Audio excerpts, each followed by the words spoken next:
안녕하십니까. 네, 오늘도 아침 이른 시간에 함께 공부할 수 있게 자리를 채워주셔서 감사드립니다.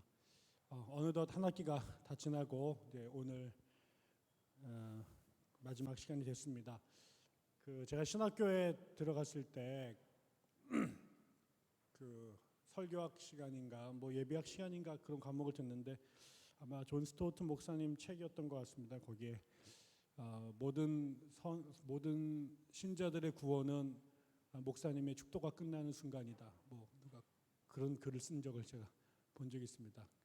그래서 이 예배가 구원의 자리여야 되는데 예배가 끝나면 그때서야 사람들이 드디어 이 올무에서 벗어나는구나.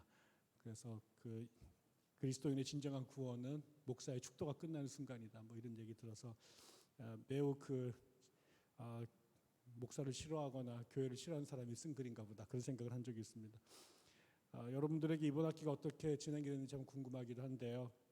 코로나 때문에 공부하는 것이 현장과 온라인을 오가면서 매우 불안전하게 지내는데 또 내일부터 사회적 거리두기가 다시 재개가 돼서 이제 4인 이상 모이는 게 어려운데 저희가 마지막 끝차를 잘 타고 학기를 잘 이렇게 아쉽긴 하지만 그래도 이렇게 수업을 마칠 수 있게 된 것 다행이라고 생각합니다. 제가 이번 학기 강의를 주제별로 이렇게 진행을 했습니다. 교회사를 공부하는 방법이 여러 가지가 있겠지만 제가 처음 교회사 공부를 하려고 했을 때 그리고 이제 공부를 계속 해야 됐다는 꿈을 꾸고 있을 때 미국에서 공부하다가 잠깐 한국에 왔던 그 선배가 있었는데 그분도 교회사 전공이었거든요.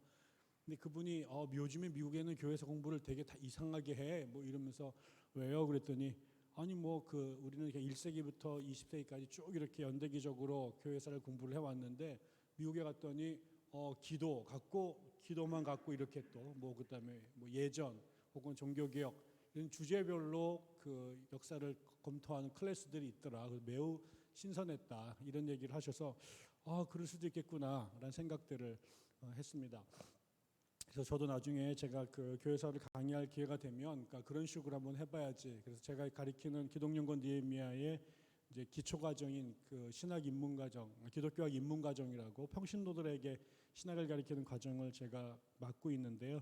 거기에서 저는 이제 이런 식으로 교회사를 가리키면 좋겠다. 그래서 교회사의 숲이라는 조그만 책을 한 권 썼고요. 그 책을 갖고 이제 가리킵니다. 거기엔 총 20여 개의 주제들이 있는데 한 번도 다 가르친 적이 없어요. 그 시간을 6주 동안에 가르쳐야 되니까 그러다가 맨 마지막에 뭘 가르칠까 하다가 저는 설교가 어쩌면 한국 교회의 지금 가장 큰 장점이기도 하고 고민거리기도 하겠다라는 생각들을 했습니다.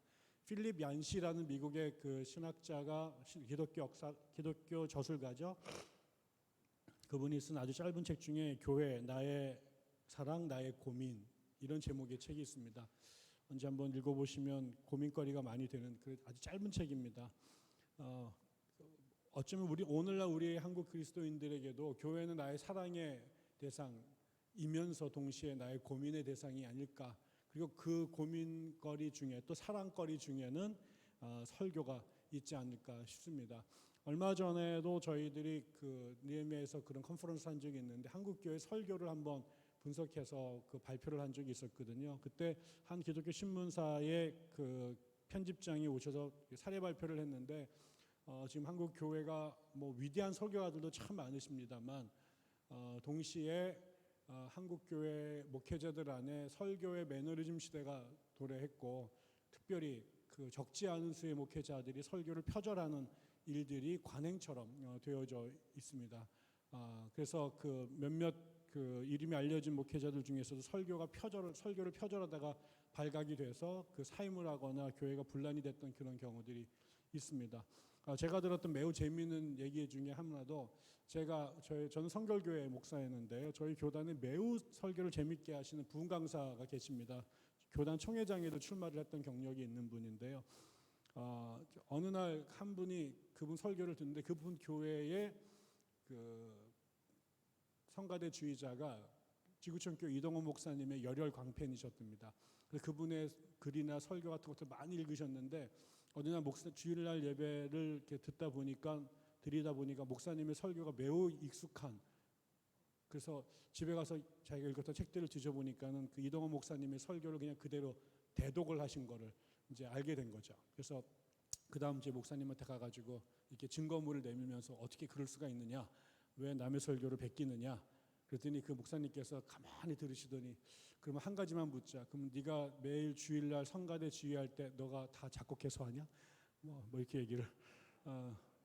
너도 세바스찬 바가 한 것 같다가 네가 하잖아. 그래서 맞는 것 같기도 하고 틀린 것 같기도 하고, 그래서 머리를 긁고 나왔다고 이런 얘기를 했고요.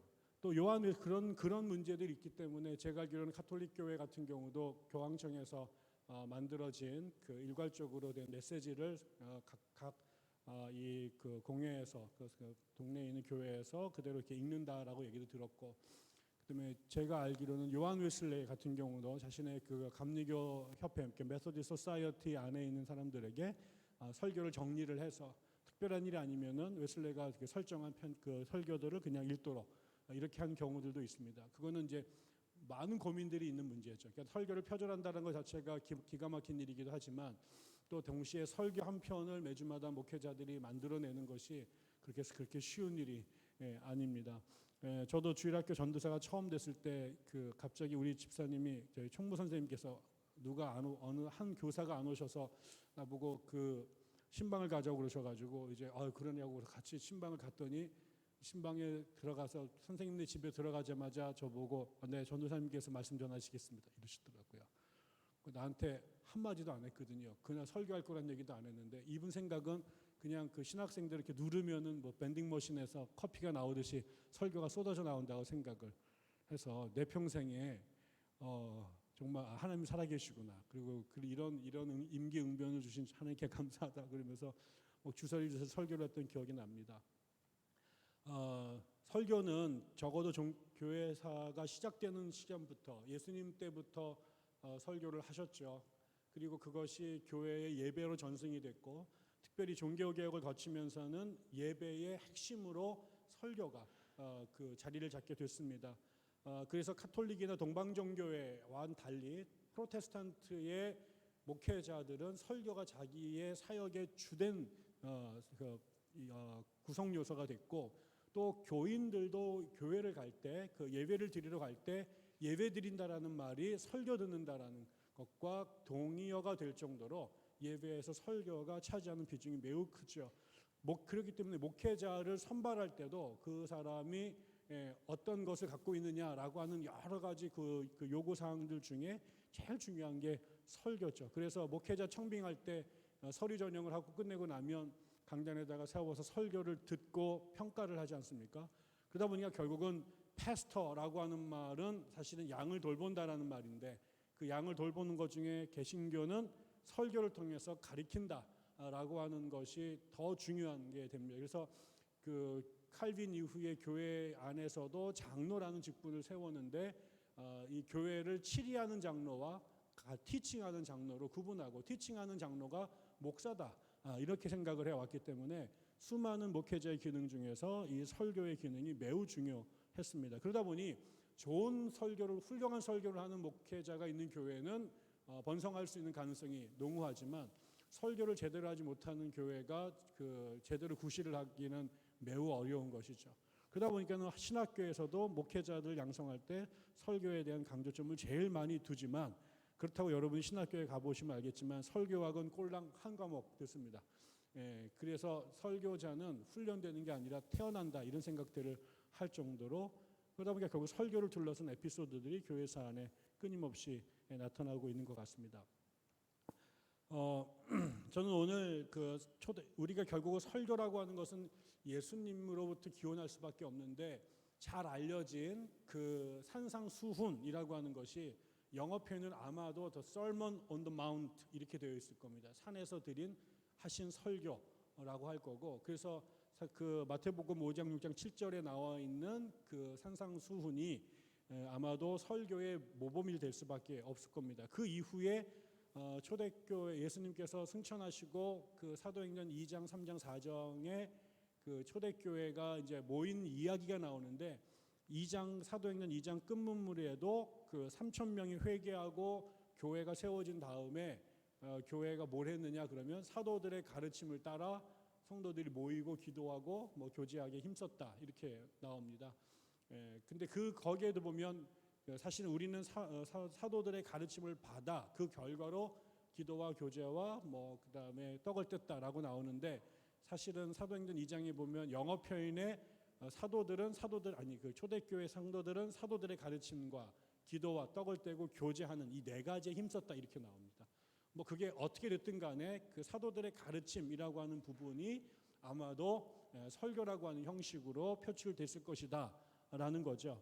그거에 대한 증거가 그 2세기에 가장 먼저 기독교 변증가로 활동했던 로마에서 살았지만 그리스말을 썼던 그 철학자이면서 순교자였던 유스티누스라는 사람이 있는데 그 사람이 초대교회의 예배를 묘사한 글이 남아 있습니다. 그 글에 보면은 이렇게 되어 있죠. 주일이라고 불리는 날에 도시와 시골에 사는 모든 사람이 한 자리에 모여 사도들의 회고록, 아마도 사도행전이라고 볼 것 같습니다. 사도회고록이나 선지자들의 저서들이 시간이 허락되는 동안 읽힌다. 누가 읽는 거죠. 그래서 초대교회는 강독자, 리더라고 하는 특별한 포지션이 있었습니다. 성경을 읽으시는 분. 왜 그러면 성경책이 없었기 때문에 그렇습니다. 성경이 한 권밖에 없었기 때문에 읽어주면 성경을 읽는 게 아니라 오랫동안 교회사에서는 듣는 거였습니다. 성경은 리더가 강독을 마친 후 인도자가 우리에게 간략히 가르침을 전하고 이렇게 고귀한 일을 본받으라고 훈계한다. 그리고 우리 모두는 일어서서 기도를 드린다.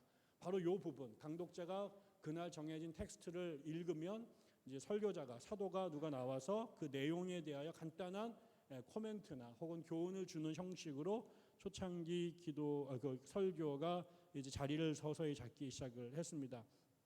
이러다 보니까 지금처럼 우리가 현대 성서학자들이나 아니면 설교학자들이 고민하는 것 같은 뭐 성서 비평학이라든가 다양한 성경 연구 도구나 방법이 발달하지 않았었기 때문에 그 당시에는 성경 본문을 다시 말하면 성경 본문의 내용을 자세히 풀어서 설명하는 정도의 수준의 설교가 유지가 됐었던 거죠. 그러다가 이제 우리가 아는 것처럼 첫 시간에 공부했습니다만 특히 이제 구약 성경은 이미 정경이 만들어져 있었지만 신약 성경은 아직 그 정경이 되려면은 4세기 말까지 가야 되기 때문에 각 지역마다 신약 성경이라고 하는 것이 아직 존재하지 않았습니다. 대신 그 교회를 세웠던 파운더나 아니면은 그 관계가 있는 중요한 초창기 리더들의 글이 대개 그 지역마다 다른 텍스트들을 부분적으로 읽고 있었는데 그러면서 이제 거의 200년, 300년에 걸쳐서 그것들이 수집이 되고 이제 선택이 되면서 27권으로 정착이 되죠. 이 과정에서 도대체 뭐를 읽어야 될지 막막한 거죠. 그런 상태에서 초창기에 조금 지나고 나면 주일날 그 다음에 절기마다 그 많은 성경 본문 중에 어떤 텍스트를 특별히 오늘 혹은 이번 크리스마스 때 읽을 것인가를 정리하는 작업들이 나오게 됩니다. 이게 이제 텍스트 자체가 다 매뉴스크립트였기 때문에 필사본이었기 때문에 개인이 소장하는 것이 불가능했고요. 그러다 보니까 그런 것들 중에서 선택해서 이번 주에 우리가 꼭 읽었으면 좋겠다라고 하는 그런 성경 구절들을 그 1년 365일 혹은 52주 그다음에 그 교회력에 따른 각 절기에 해당되는 본문들을 구약과 신약 그다음에 시편 이런 데서 이제 정리해서 이번 주에는 구약에서 어디, 신약에서 어디, 또 시편에서는 어디를 읽거라라고 하는 이걸 그 렉셔너리라고 말을 하는데 성구집이라고 하는 것을 이제 만들어 내게 됩니다. 그래서 그 다음부터는 그것이 정해진 거에 따라서 성경들을 읽었습니다. 우리하고는 매우 많이 다릅니다. 우리는 지금 성경이 이렇게 텍스트로 집에마다 여러 권씩 있어서 아무데나 펼쳐서 읽을 수 있지만 이렇게 된 것은 정말로 20세기에 와서 벌어진 일입니다. 그 전까지는 개인이 손에 성경 66권을 들어본 적이 없습니다. 이게 종이혁명과 인쇄혁명이 이루어지기 전까지 그렇게 된 거죠. 그러면 그 초대교회에는 설교가 어땠을까? 그다음에 어떤 사람이 주로 설교를 잘했다고 기록되어 있는가?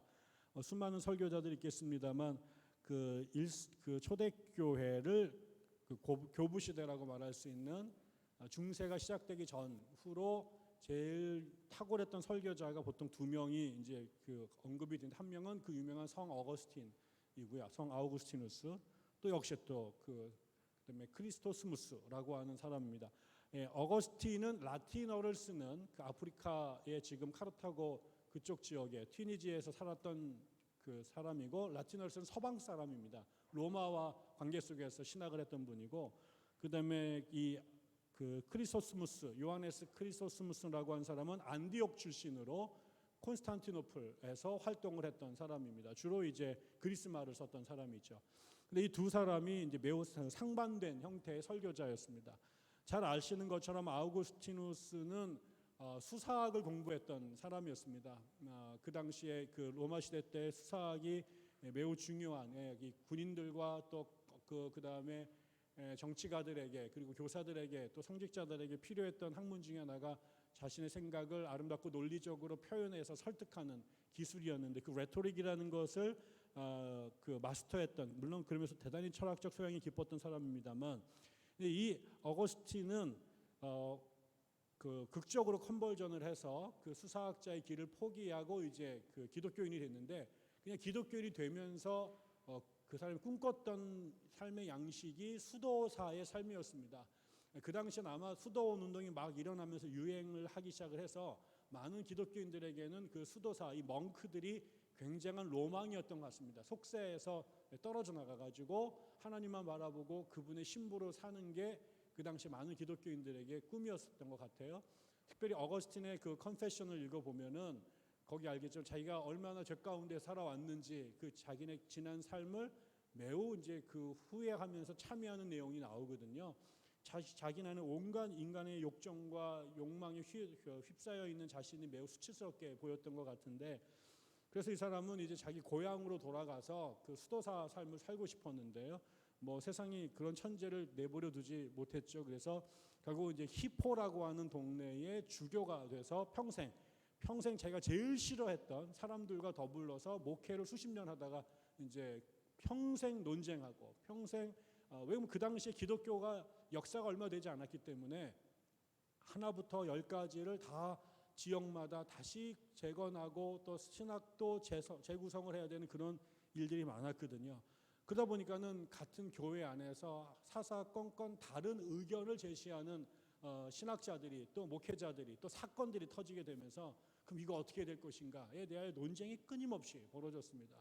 그래서 어떤 면에서 그 가장 피곤한 삶을 살았던 사람이기도 하고, 그러다 보니까 결국은 꿈꿨던 수도사의 삶을 살지는 못하고 이제 큰 교구 목사로서 매주 설교하고 사람들과 상담하고, 그 다음에 벌어지는 행정적인 문제들을 처리하고, 더 나아가서는 그 당시에 자신의 입장에서 이단이라고 말하는 사람들과 신학적 논쟁을 해야 되는 그런 삶을 살았습니다. 그래서 그가 너무나 안타까워서 어거스틴은 대신 자기의 집을 수도원으로 꾸밉니다. 그래서 자기가 자기의 친구들하고 공동생활을 하면서 평신 남은 생애를 독신으로 살면서 집에서는 수도자의 삶을, 그러나 교회 가면 목사님의 분주한 삶을 살았던, 이중적 삶을 살았던 분이죠. 그런데 이제 그러다 보니까 이 사람의 지금 남아 있는 것은 이제 글이잖아요. 그 설교문들이 매우 많이 남아 있는데, 그 사람이 아마도 그 당시에 서방에서 라틴어를 제일 잘하는 사람이었고, 그것도 라틴어도 그냥 잘하는 게 아니라 문학적으로 매우 탁월한 글을 쓰는 사람이었습니다. 제가 그 요즘에 이제 틈틈이 그 도울 TV에서 도울의 서양 철학사 강의를 듣는데, 지금 이제 어거스틴 편을 듣고 있어요. 거기에 이제 카톨릭 신부님 중에 성염 선생님이라고 매우 유명한 분이 계신데, 이제 어거스틴 평생 연구하신 분이래요. 근데 그분이 이제 어거스틴 첫 강의를 하면서 자기가 라틴 문학을 공부하는 사람인데, 라틴 문학을 하는 사람의 입장에서 어거스틴의 글은 정말 그 유려하고 아름답기가 그지없다, 이렇게 얘기를 하죠. 뭐 저 같은 사람은 모르니까 그런가 보다 그러는데, 매우 그 라틴어로 글을 아름답고 매우 치밀한 논리 속에서 글을 써갑니다. 그러니까 문장 자체가 매우 지금 읽어도 아주 탄탄하고 그런 글이죠. 그런데 거기에다가 그런 아주 아름다운 글쓰기 플러스 이 사람이 신학자였거든요. 그러니까 그 안에 신학적 사유와 통찰이 매우 깊이 들어가 있습니다. 그러니까 보통 생각이 깊은 사람이 글을 아름답게 표현하기가 어렵고 또 글을 이쁘게 쓰는 사람이 또 생각이 깊기가 어려운데 이 두 가지가 다 된 사람이 어거스틴이라는 거죠. 동시에 목회자로서 현장에서 사람들을 만나니까 인간의 삶을 계속 직접 관찰하고 경험할 수 있는 이런 그 지식이 있는 거죠. 그 지식, 교회와 인간에 대한 지식이 수도원 동굴 속에서 깨달은 게 아니라 아니면 서재에서 공부한 게 아니라 매일 일상에서 그런 사람들을 만나고 그들의 고통의 문제를 끌어안은 거죠. 그런데 동시에 집에 가면은 수사였잖아요. 기도하는 삶을 끊지 않았고, 그래서 이 두 가지 수도원과 교회, 그 다음에 신학자의 삶과 수사학자의 삶, 이 두 가지를 같이 끌고 가려고 했습니다.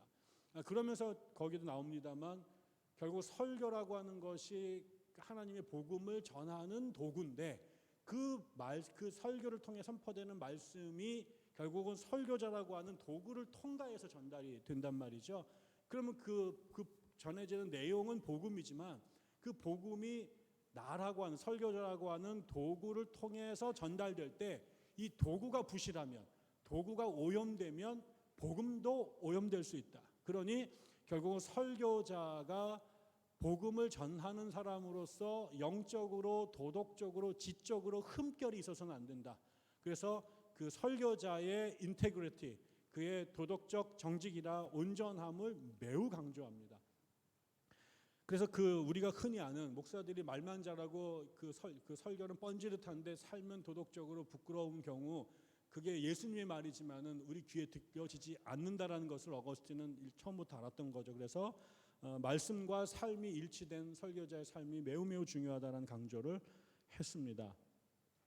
또 하나 흥미로운 건 우리가 교회사에서 어거스틴은 정말 그 2000년에 한 번 나올까 말까 그야말로 그 북극성 같은 존재인데, 그리고 모르는 게 없고요. 책을 얼마나 많이 썼는지 지금 이 사람 책을 다 읽은 사람은 전 세계 몇 명이 안 될 정도로 어마어마하게 글을 많이 썼습니다. 그런데 그리고 라틴어는 전 세계에서 제일 잘한 사람 중에 하나였고요. 그런데 흥미로운 건 이 사람이 성경의 언어인 그리스어하고 히브리어에 능통하지 못했대요.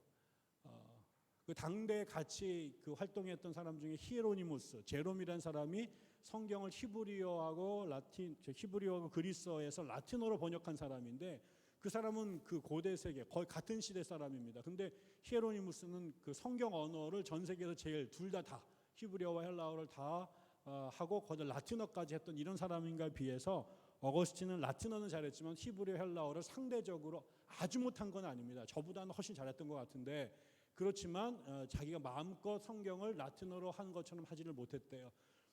그래서 많은 사람들은 만약에 어거스틴이 히브리어, 특별히 헬라어를 잘했다면 그 당시에 모든 대부분의 신학자는 다 그리스 말로 그 동방 쪽에서 신학을 하고 있었기 때문에 얘도 그냥 그리스 쪽으로 날아가가지고 거기서 신학을 했을 가능성이 많다. 그러면 서방 신학은 만개하지 못했을 것이다. 근데 불행히도 그가 헬라어를 잘 못했기 때문에 자기가 할 수 있는 언어인 라틴어로 신학을 할 수밖에 없었고, 그게 이제 결국은 라틴 서방 신학이 꽃을 피우는 그런 흥미로운 일이 된 거죠. 그런데 이제 이게 사실은 개인적으로 어거스틴에게는 매우 큰 핸디캡이었다고 그럽니다. 내가 그 성경을 원어로 마음껏 이해하고 표현하지 못한다라는 것이 당시 설교가로서 또 신학자로서는 매우 심각한 결격사유였다고 생각을 했고, 그것을 극복해야 되니까 더 공부를 많이 할 수밖에 없고 더 많이 하나님 앞에 엎드릴 수밖에 없었다. 그래서 오히려 그의 그 흠결이 됐던, 그에게는 결함이 됐던 그것이 어거스틴이라고 하는 걸출한 신학자요 설교자가 탄생되는데 예기치 않았던 중요한 걸음이 되었다라고 역사가들이 평가를 하고 있습니다. 반면 이제 그 동시대에 그 동방교회를 이끌고 가던 인물이 요하네스 크리스토스무스라는 사람입니다. 저는 지금도 이게 발음이 잘 안 돼가지고요. 이 크리소스토무스가 늘 어려운데 영어로는 크리소스톰이라고 말합니다. 근데 이 크리소스톰이라고 하는 것은 닉네임이었습니다. 이 사람의 원래 이름이 아니라 이 사람 이름은 이제 요하네스였고, 크리소스토스무스는 마치 마하트마 간디 할 때 이게 간디가 모한다스 간디잖아요. 근데 거기에 이제 마하트마라고 하는 위대한 혼 이렇게 이제 찬사를 붙인 것처럼 이제 황금의 입 이렇게 붙였습니다. 골든 마우스 이렇게 번역하는데 저는 그냥 우리식으로 하면은 대구라 이렇게 말할 수 있을 거예요. 말을 얼마나 잘했는지 그의 입이 황금의 입 같다 이렇게 말을 했습니다. 실제로 이 사람은 안디옥이라고 말씀드렸는데요. 안디옥은 처음에 기독교회가 형성됐던 곳이잖아요. 바울과 바나바가 목회를 했던 그 초대교회에서 매우 유서가 깊었던 곳입니다. 근데 이제 이 시리아에 있는 안디옥에서 그 출신이었는데 이 안디옥과 콘스탄티노플 지금 비잔틴하고는 제법 떨어져 있습니다만은 같은 신화권에 있었습니다. 그래서 안디옥 출신들 중에 나중에 뛰어난 사람들이 콘스탄티노플의 총대주교, 거기는 이제 일종의 동방에서는 교황에 해당되는 자리입니다. 거기에 제국의 수도였던 콘스탄티노플의 그 대성당, 지금 거기가 이제 그 유명한 하기야 소피아, 그 소피아 대성당이 있는 그곳인데 거기에 이제 그 헤드가 콘스탄티노플 대주교였습니다. 지금도 동방교회의 우두머리가 거기에 계신데요.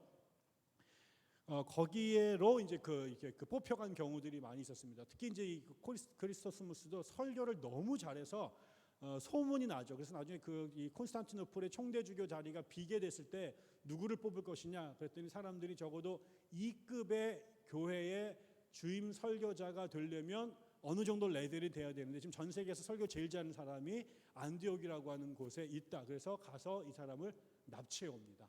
그 교회라고 이 양반을 보내고 싶겠어요? 교회에서 너무 목회를 잘하고 설교를 기가 막히게 하는데 그 교인들이 안 보내주겠다고 그러니까 거기에 사람과 군대를 보내가지고 이제 불러와가지고 어서 만나자 그래놓고 나서 납치해가지고 끌고 와버립니다. 그리고 나서 이제 거기서 세웠죠.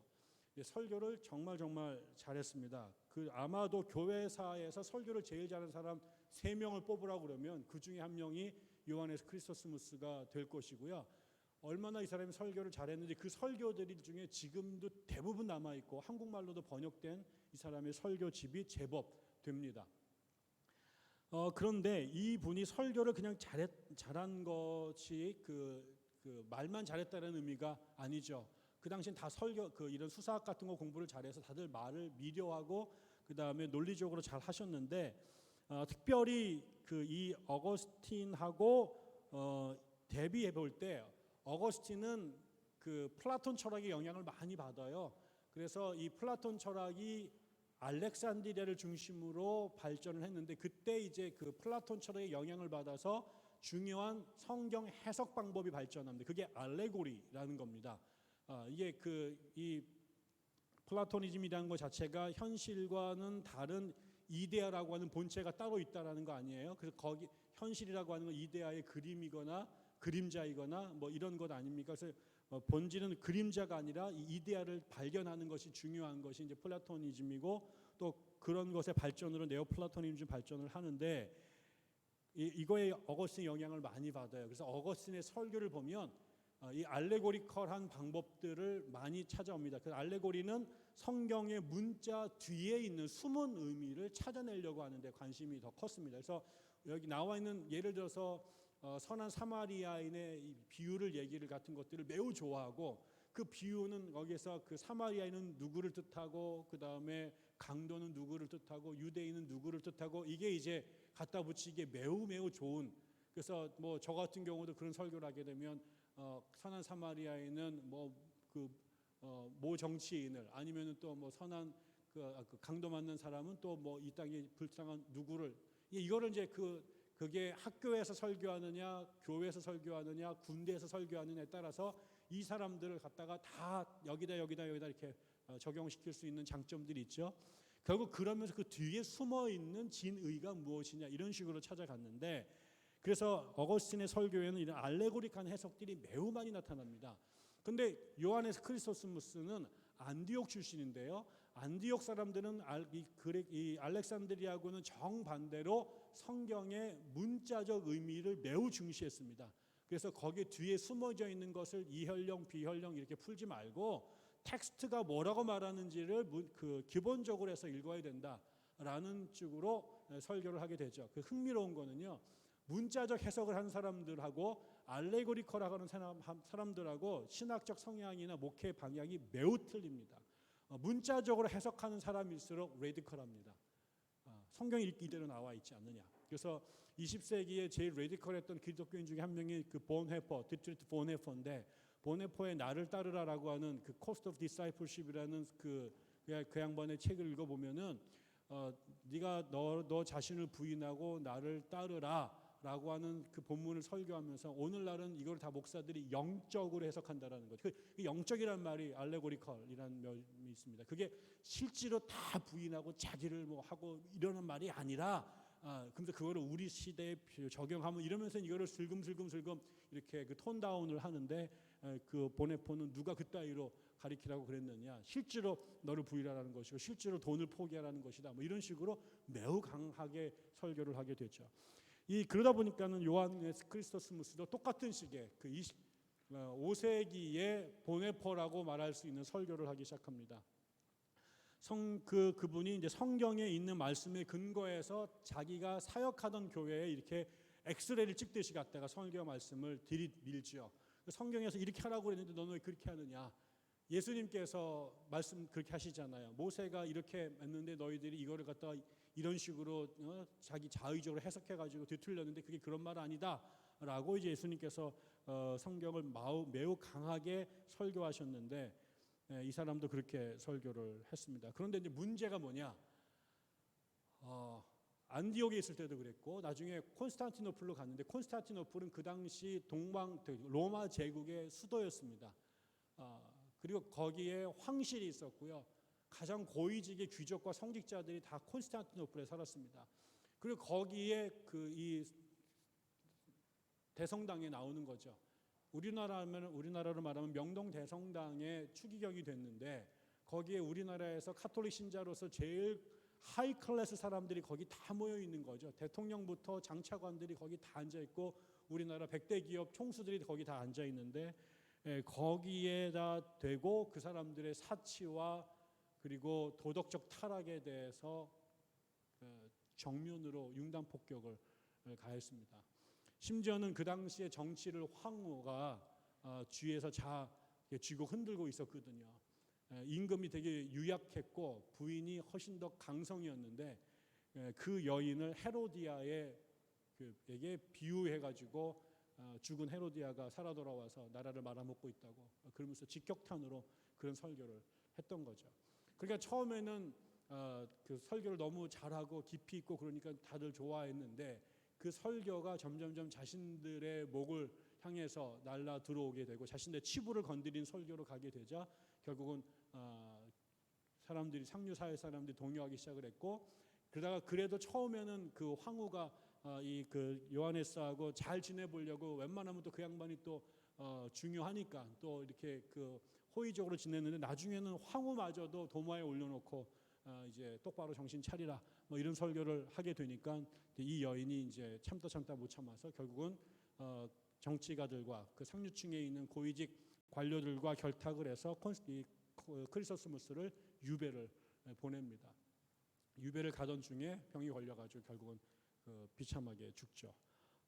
그거를 이제 사람들이 알고 있었고 모든 사람들이 그거에 대해서 걱정을 했는데, 이 양반은 그렇게 그거에 타협하지를 않았었습니다. 현대에서 20세기에 그 요하네스처럼 설교했던 사람 중에 또 한 명이 있습니다. 그 중에 한 명이 이제 되게 매우 보수적인 사람 중에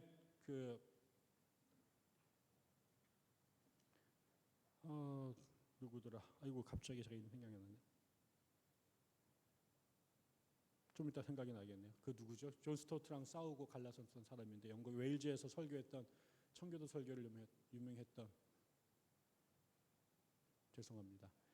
아무튼 그 양반이 설교와 설교자, 제가 좀 이따 아침만 생각이 잘 안 나가지고요. 설교와 설교자라고 하는 아주 유명한 설교학 텍스트를 썼는데, 거기 이런 얘기가 있습니다. 마틴 존스,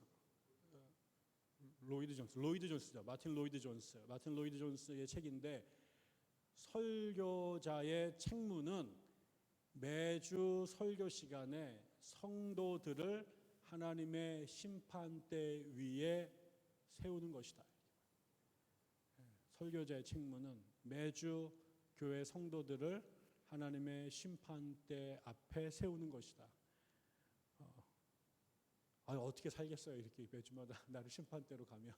근데 그것이 설교자의 책무라고 설교를 했던 거죠. 그거를 받아들이는 사람들은 매주마다 하나님 앞에 거듭나는 체험을 할 것이지만, 그게 부담스러운 사람들은 강대상에서 그런 설교자들을 끌어내겠죠. 그래서 끌려 내려갔던 사람이 바로 그 요하네스 크리소스무스였습니다. 그리고 나서 이제 중세가 시작이 됩니다. 중세가 시작이 되니까 이게 참 역사라는 게요, 늘 슈퍼스타들이 나타나가지고 이 홈런을 치면 참 좋겠는데, 이게 큰 나무가 자라면 그 밑에 있는 그 작은 나무들은 제대로 자라지 못하는 것처럼, 초대교회에 걸출한 어거스틴이라든가 또 이 요하네스라든가 그다음에 그레고리우스 1세라든가 암브로시우스라든가 이런 사람들이 갑자기 막 4세기 5세기에 막 나타납니다. 그래서 그 서유럽의 서방 기독교와 동방 기독교의 축을 딱 세웁니다.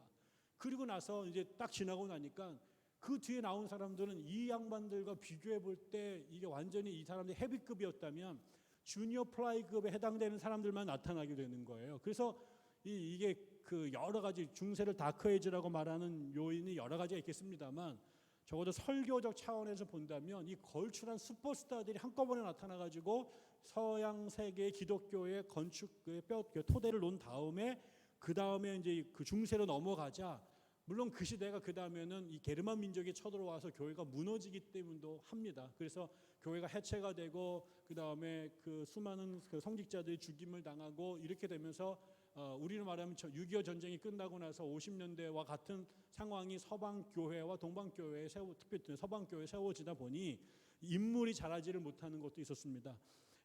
이런 일들이 겹치면서 교회에서 692년에 아예 회의를 하는데, 설교자들한테 니들 마음대로 설교 만들어 가지고 하지 말고 크리소스무스, 그다음에 카파도키아라고 그 지금도 그 터키에 있는 곳에서 유명한 그 신학자들이 그 당시에 그 4세기에 배출이 되는데요. 그 중에 두 명이 나치안주스의 그레고리, 그다음에 가이사라의 바실레우스, 이 사람들이 보통 카파도키아 3인, 그러면 여기에다가 이제 또 하나 그 그레고리가 한 명이 또 있습니다. 이 세 명이 그 두 명의 그레고리와 한 명의 바질이 있는데, 그들 중에서 이 그레고리우스하고 바실리우스, 그다음에 크리소스무스하고 이런 사람들을 설교의 규범으로 선정을 하고, 이 사람들의 설교만 해, 아니면 이 사람들의 설교처럼 해, 이렇게 된 거죠. 그러니까는 요하네스 크리소스무스, 만약 성탄절이 되면 크리소스무스가 했던 성탄절 설교를 갖다가 그냥 마음에 네가 할 자신이 없으면 그대로 가서 베껴 읽거나, 아니면 그 사람이 했던 것을 자기의 버전으로 살짝 고쳐서 하도록 얘기를 해버립니다. 이거는 배경을 생각해 보면, 교회에서 그냥 어줍지 않은 엉터리 설교를 하느니 그냥 표준 설교를 갖다가 그냥 읽는 게 나을 거야 라는 쪽의 요소가 더 강했던 것처럼 보입니다. 그리고 그런 설교를 할 만한 역량을 갖추는 설교자들을 만들어낼 시스템도 붕괴된 상태였기 때문인 것 같기도 하고요. 그러다 보니까 결국은 이게 뭐가 되겠습니까? 그 설교라는 것이 시대와 역사와 환경 속에서 그 설교자들이 씨름하면서 자신들의 문제를 성경에서 찾아내려고 하는 구도 행각이기도 하고, 그것이 또 구원의 도구이기도 한 건데, 그런 실험과 노력이 스톱이 돼버리게 됩니다. 그래서 중세가 오랜 설교의 침묵기가 된 거죠. 그리고 이제 그 자리를, 그 설교하던 자리가 이제 이 5세기 6세기 활동했던 사람 중에 또 한 명의 슈퍼스타가 그레고리우스 1세라고 하는 교황인데, 그 사람이 교회 예전을 개혁을 합니다.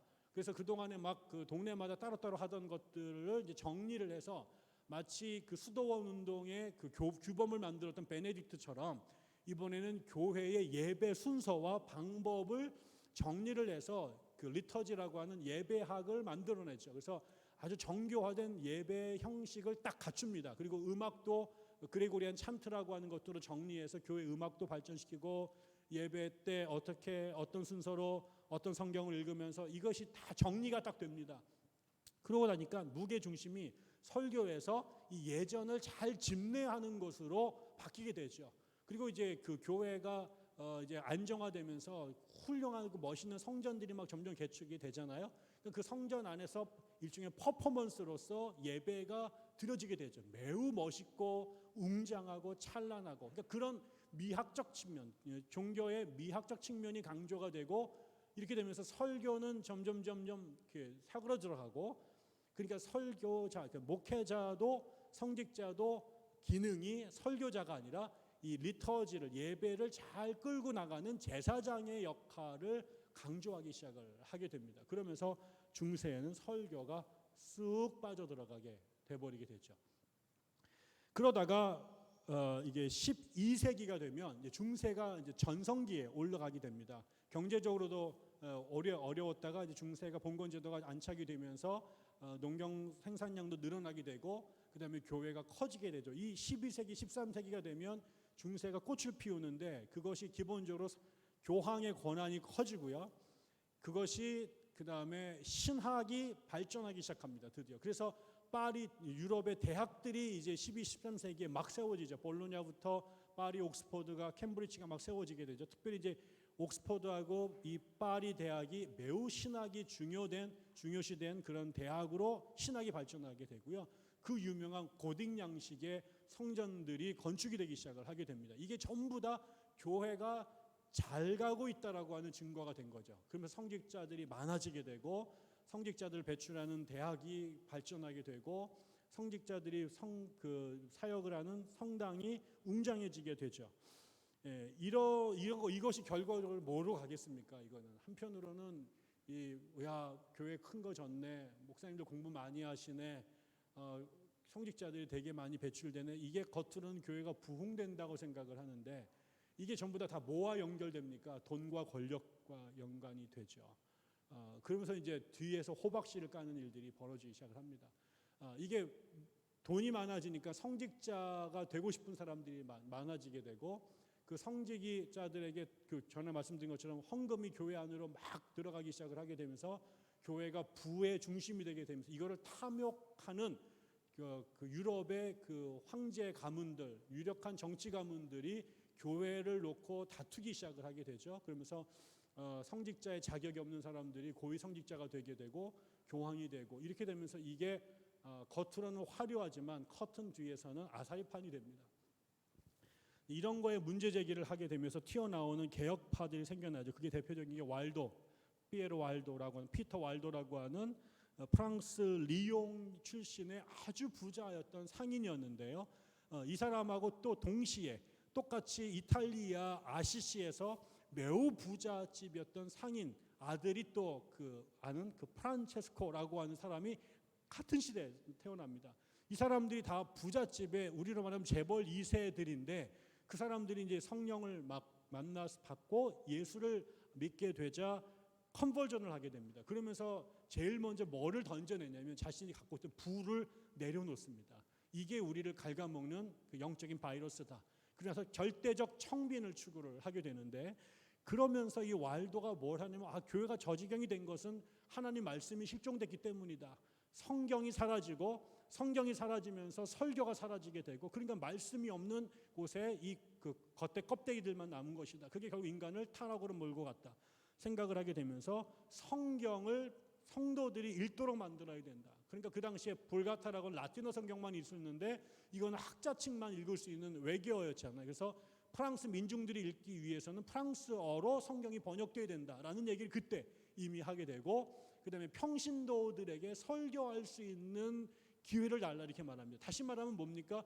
복음을 전할 수 있는 기회를 성직자들이 독점하지 말고, 왜? 성직자들이 안 하니까요. 교회에서 안 하니까 평신도들, 민중들 속에서 살아가고 있는 일반 대중들이 복음을 배워서 설교할 수 있도록, 그래서 그들에게 설교할 수 있으면 성경 텍스트가 있어야 되니까 그들의 언어로 성경을 번역해주고, 그들이 민중들 안에서 복음을 전할 수 있도록 설교권을 달라, 이렇게 요청을 하게 됩니다.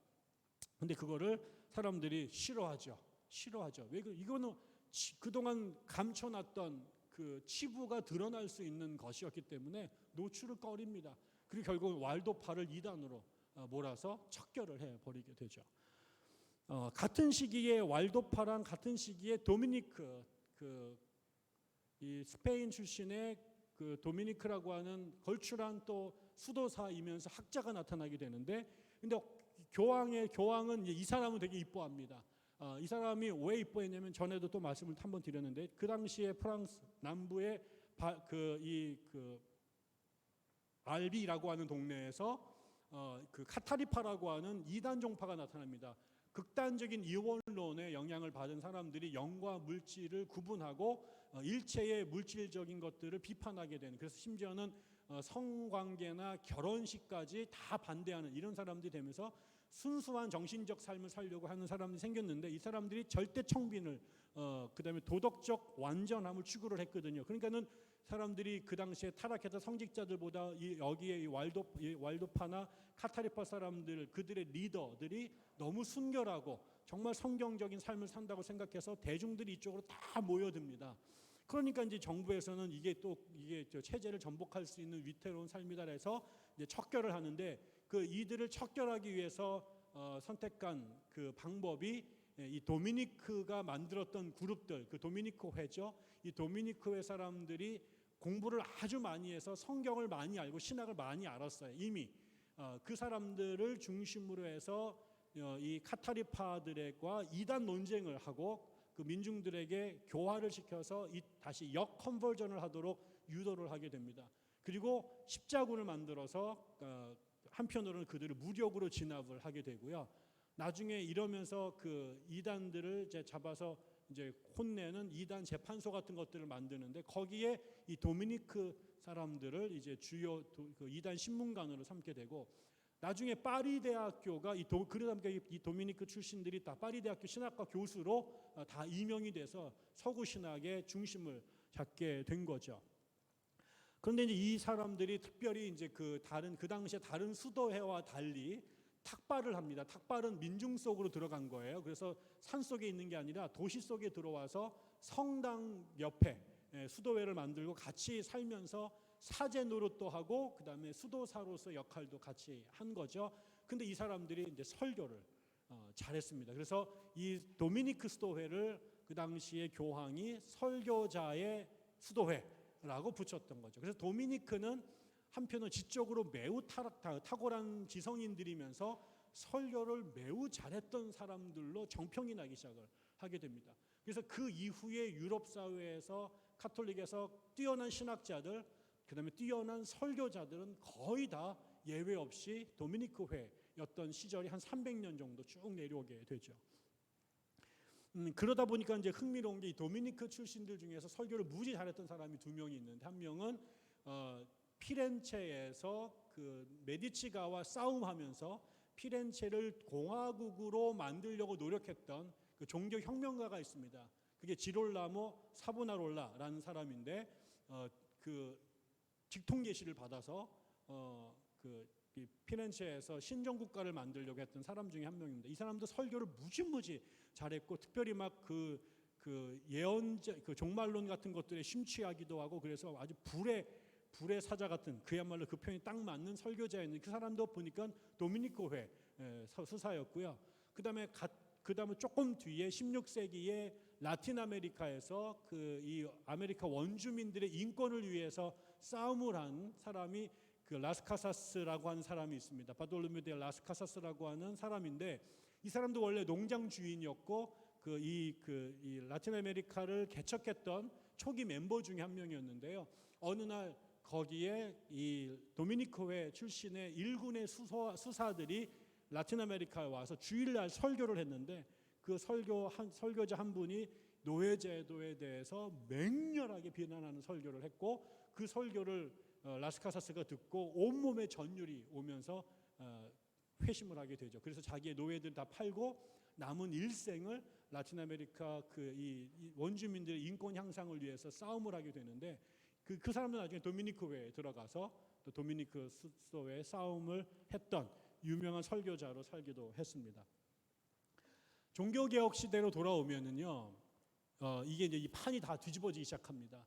우리가 아는 것처럼 이 루터라는 사람이 성서학을 비텐베리크 대학교에서 신학학 교수였고, 그래서 그 신학을 가리킬 때 이제 성경을 강독을 하기 시작합니다. 성경을 가리키는데 이거를 시편, 그다음에 갈라디아서, 그다음에 로마서, 히브리서 이런 성경책들을 수업 시간에 강해를 합니다.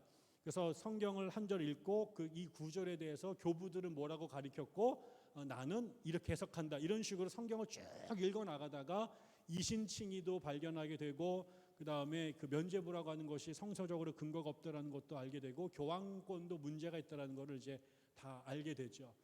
또 우리가 잘 아는 이 루터를 앞에서 견인했던 에라스무스도 똑같이 성경을 연구하다가 성경 번역의 오류들을 만들어내게 됐고 그래서 불가타 성경이 아니라 그리스 원어 성경을 사람들에게 전해줘야 되는 일들을 하게 되죠.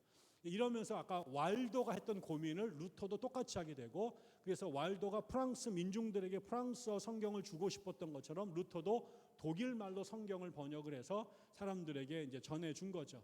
근데 성경을 그러다 보니까 이 성경을 풀어서 설명해 줘야 되잖아요. 그래서 목사의 역할이 카톨릭에서 미사를 집례하는 사제의 역할에서 루터가 되면은 성경 말씀을 풀어서 가르쳐주는 설교자의 역할이 중요하게 되고 그래서 예배당도 여기에 그 가운데 성찬대가 있었는데 성찬대를 옆으로 밀어 제끼고 거기에다가 설교단을 세우게 된 겁니다. 그리고 나서는 이제 성경을 가리키는 것이 그 이후에 독일 그 초등, 중등, 고등 교육의 중요한 텍스트가 되게 되는 거죠.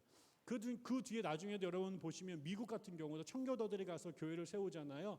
그리고 학교에서 이제 교회에서 썬데이 스쿨 같은 형식으로 이제 초등교육을 시키는데 그때 영어를 가리킵니다. 영어를 가리킬 때도 알파벳을 가리키잖아요. A, B, C, D. 그러면 A in 아담의 A야, B in the Bible, 바이블의 B야, C in the church 이런 식으로 가리킵니다. 그러니까 성경이 아이들에게 그 기초 영어를 가리키는 그 내용이 다 성경 구절에서 오기도 하고 뭐 이렇게 되면서 성경이 되게 중요해지잖아요. 그러면서 루터가 이제 설교를 하기 시작하는데 루터는 신학대학에서 가리키면서 그 소속되어 있는 그 지역 교회에서 매주 설교를 했습니다. 무지무지한 설교를 했더라고요. 거기에 제가 이제 기록을 찾아보니까 주일날 아침에 5시부터 6시까지 바울 서신을 갖고 설교하고 또 3시간 쉬었다가 9시부터 10시까지는 이번엔 복음서를 갖고 설교하고 오후에는 다시 모여서 오전에 했던 설교들 중에서 교리를 또 이제 정리해서 가리키는 설교를 했다는 거죠. 그러니까 적어도 일요일날만 3번 설교를 했어요. 그 다음에 평일날도 설교를 합니다. 월요일날, 화요일날은 요리문답을 강의하고 수요일날에는 마태복음, 목요일날, 금요일날은 사도들의 서신, 그 다음에 토요일에는 요한복음을 하면서 일주일 내내 설교를 하고 주일날 제일 많이 설교를 했다라는 거죠. 그래서 그 지금도 수천 편의 그 설교가 남아져 있다고. 2,300편 정도의 루터 설교가 남아 있고요. 1년에 제일 많이 했을 때는 195번 정도 설교를 한 기록도 남아 있습니다. 그런데 흥미로운 거는 지금처럼 막 50분씩 설교를 한 건 아니고요. 루터는 15분 정도가 설교를 했고 15분 정도면 충분하다. 그래서 저는 테드 강연의 기원이 루터인가 보다 라는 생각을 했어요. 15분이면 충분하다. 그래서 설교를 배우는 신학도들에게는 설교를 끝내야 될 때를 알아야 된다. 이거를 매우 강조했다고 그래요. 15분짜리 설교를 일주일에 5-6번씩 한 것으로 나와 있고요. 칼뱅 같은 경우도 그 성서학자였죠. 그래서 칼뱅은 성경 전체 주석을 쓰기도 했는데 이 양반도 성경을 열심히 연구하고 그 성경 연구한 것을 갖고 교회에 가서 설교를 했는데 지금처럼 풀 텍스트를 쓴 게 아니라 성경을 워낙 많이 연구를 하다 보니까 성경 한 본문에 이미 자기가 주석을 다 썼으니까 그 요점만 딱 정리를 해가지고 들어가서 이제 원고 없이 설교를 했다라고 그래요. 넘어가고요. 그 다음에 종교개혁 이후로 넘어가면 결국 이 루터와 칼뱅이 세웠던 설교의 중요성이 그 이후에 청교도, 그 다음에 17세기예요. 청교도, 그 다음에 경건주의 이런 분들을 통해서 개신교의 예배에 아주 중요한 것이 되고, 특별히 영국의 청교도, 그 다음에 독일의 경건주의자들을 거치면서 위대한 설교자들, 그 다음에 설교 강해 이런 것들이 매우 중요해지기 시작을 하게 됩니다. 그래서 개신교 설교자들이 카톨릭 사제와 확연하게 구분되는 것이 성경에 대한 이해와 성경을 전하는 기술이 사제들하고는 비교할 수 없을 만큼 이제 발전을 하게 됩니다. 그 중에 설교자로 위대했던 사람이 18세기에 나타나게 되는데 3명, 수도 없이 많습니다만 한 명이 영국에서 부흥운동을 주도했던 존 웨슬리였고, 그 똑같은 시기에 미국에서 제1차 대각성 운동을 이끌어갔던 조나단 에드워즈라는 사람이었고요. 같은 시대에 이 사람들보다 나이가 조금 어리지만 가장 설교를 잘했던 사람이 조지 위필드라는 사람이었습니다. 존 웨슬리가 중요했던 것은, 존 웨슬리는 감리교 운동을 시작하는데 조지 위필드라고 하는 친구의 영향으로 교회 바깥에, 다시 말해 5개 설교, 예배당 바깥에 길거리에서 설교하는 것을 시작을 했습니다. 그거는 당시에 영국 사람들이 교회를 오지를 않았어요. 전부 다 법적으로는 기독교인인데 1년에 한 번도 교회를 안 오는 사람이 거의 대다수였습니다. 그때 조지 위필드가 안 오면 우리가 찾아가죠. 그래서 끌고 나갑니다. 근데 이게 당시로서는 그 성공의 법이 정해진 인정받은 예배당 안에서 드려지는 예배가 정식적인 거고요. 바깥에서 함부로 드린 건 전부 다 불법이었기 때문에 매우 위험한 일이었습니다. 또 교구가 정해져 있었기 때문에 자기네 동네 교회만 다녀야 되는데, 웨슬리가 세계는 나의 교구다 그러면서 이거를 교구 제도를 무시하고 영국 전역을 말을 타고 돌아다니면서 길거리에서, 노점에서, 노상에서 설교를 했죠. 그게 결국은 수많은 사람들을 뒤집어 엎으면서 영국의 부흥운동을 갖고 오게 된 거죠. 그래서 웨슬리는 설교 자체를 막 잘했다고 그러지는 않는데 이 설교를 예배당 바깥으로 끌고 나가는 일을 시작을 했고요. 대신 또 조나단 에드워즈는 또 한 명의 그 어거스틴과 요하네스를 결합해 놓은 사람이었습니다. 그래서 그는 풀 텍스트를 써가지고 매주 한 편의 설교가 바로 출판이 될 수 있을 정도로 완벽한 그 전형적인 청교도식 설교를 한 거죠. 성경 본문이 있으면 거기에다가 대한 주해를 하고, 그 다음에 거기에 대해서 신학적 교리들을 뽑아내고, 그 다음에 삶에 적용할 내용들을 뽑아내서 한 편의 설교를 2시간 동안 읽었답니다. 어떻게 다 잤죠. 그래서 뒤에 집사님들이 긴 나무에다가 권투 장갑을 껴가지고 자는 사람들 이렇게 툭툭 이렇게 깨워야만 했다고 그럽니다. 그런데 이 사람의 글이 너무 정교하고 레토릭이 기가 막힙니다. 그래서 다 좋을 것 같은 설교를 듣다가 엠필드라고 하는 곳에서 성령이 임했고, 그게 제1차 대각성 운동으로 폭발하게 되는데 한 번도 소리를 지른 적이 없지만 그의 설교가 사람들을 들었다 놨다 했던 능력을 갖고 있었다고 말하고요.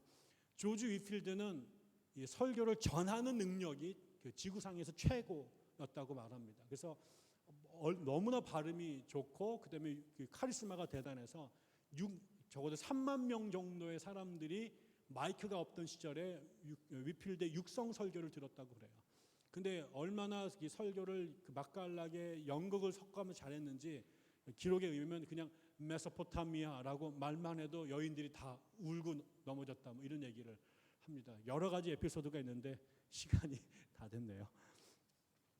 그 다음에 20세기로 넘어오게 되면 한 가지만 말씀을 드리게 되면요, 20세기에 들어오면 이 전통을 그대로 이어왔는데 20세기에 중요한 차이가 2가지가 생겨납니다. 하나는 설교를 전하는 매체가 발전하기 시작합니다.